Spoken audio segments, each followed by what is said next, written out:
What are some of the things that you guys started to put together for you to ensure that you had a scalable business? The number one question I had, and Joe will bring this up too, because he remembers me asking, is like, I said, I could help you more if I understood like who you guys are trying to be and where you're trying to go.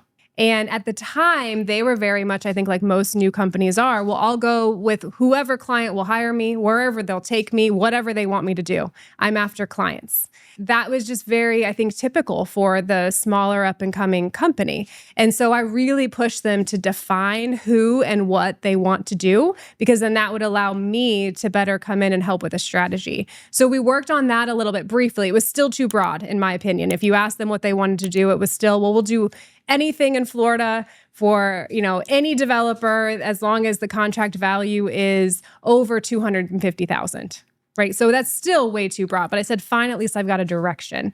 So that was step one. Step one would be like, who do you want to be and who do you want to serve? You can't really make any other, steps until you do that. And then second, from a scalability standpoint, we had to get systems in place. At that time, and when we had a server, but the couple project managers, they're saving files wherever they want to save the files. I'm tracking it down and having to remember, okay, if this is Tom's job, then he's going to save it like this. But if it's Bob's, he's going to save it like that. And so I was like constantly just pivoting between how these other individuals wanted to scale and run their projects. So in 2013 or 14, we were about 20 million at that point, and they really were getting ready to scale and grow. And I go, guys, we can't grow. We can't. And they're like, well, what do you mean we can't grow? I go, I know we did 20 million last year. We need to do 20 million next year as well. And of course, as entrepreneurs, they're like, no, we got to grow like 50% year over year.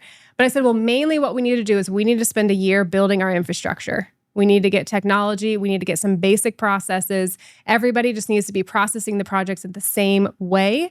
So that way we can then add fuel to the fire as we start to grow. So in 2013, we were 20 million. In 2014, we were 20 million.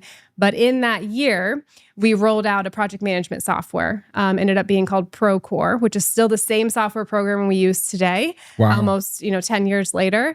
And we spent that year just getting a lot of our basic infrastructure set up with the theory that could we double? If I were to apply the theory of 2 times the project managers, 2 times the superintendents, 2 times the accounting staff, would this process still feel good? Would it still work? Doesn't mean it wouldn't need to be tweaked, but would it work? And so we spent a year, really too early, if you look at it, too early in what would be a normal trajectory for a company, but we took the time to do that. So then, starting then in 2014, when we wanted to ramp up, it was easy.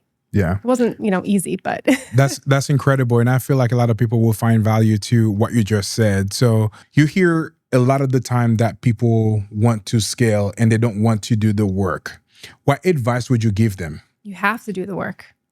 If you try and scale and you don't have your operations be ready to scale, not only you're going to honestly be losing money. So you might be making the revenue, but then when you actually kind of going back to the accounting perspective, when you actually sit down and you look at your cost of sales and you look at then your net income, you are most likely leaving a high margin on the table. And so you got to decide what you're scaling to. Are you just after the revenue? And you just want the numbers to look good, you want to say 150 million, or do you actually want to take home a net income that is actually what you are after, which would be freedom of time, freedom of choice, freedom of investments, whatever you're looking for.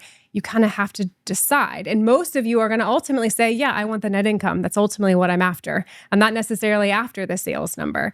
And so if you don't scale and you don't take the time to have processes and have the right people then facilitating those processes, you're basically doing it for free. So are you sure you want to do all this effort, all this work, all these sales, and not make the margin that you're actually after and have the capability to make? That's so fire! Fire, fire, fire! That's so fire, baby! That's so fire! Fire! That's so fire!